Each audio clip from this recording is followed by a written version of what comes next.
Kahit ayaw ng ilang mga kapamilya fans, hindi mapipigilan ang pag-guest ni Catherine Bernardo sa mga show ng GMA7 dahil magpo-promote siya ng movie nila ni Alden Richard na Hello Love Again na showing nga sa November 13, 2024.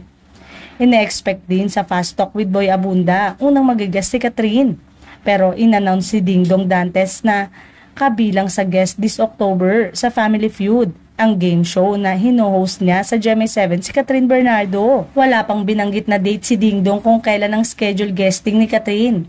At hindi pa nga yata nakapag-taping ang kapamilya actress, pero dahil sa announcement na yon ni Dingdong, marami ang natuwa at looking forward sila na mapanood siya sa show ng Kapuso Network. Pagbabalik daw ito ni Catherine Bernardo sa GMA7 dahil nung bata pa siya. Nakasama siya sa cast ng Endless Love at gumanap na iyang Marian Rivera.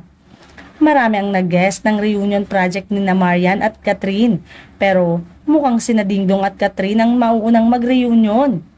Si Dingdong ang leading man ni Marian sa series na yon, at kahit wala silang eksena ng aktor, masasabi pa rin magkasama sila sa nasabing series.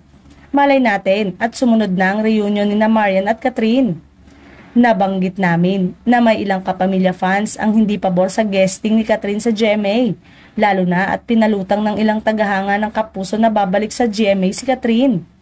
Hindi nga lang ito mapipigilan dahil co-produce ng Star Cinema at GMA Pictures ang pelikula sa direksyon ni Cathy Garcia Sampana. Hindi rin nabanggit ni Dingdong kung makakasama ni Catherine sa pag-guest sa Family Feud si Alden. Siguro naman pagsasabayin sila ng Kapuso actor pati na ang ibang cast ng nasabing pelikula.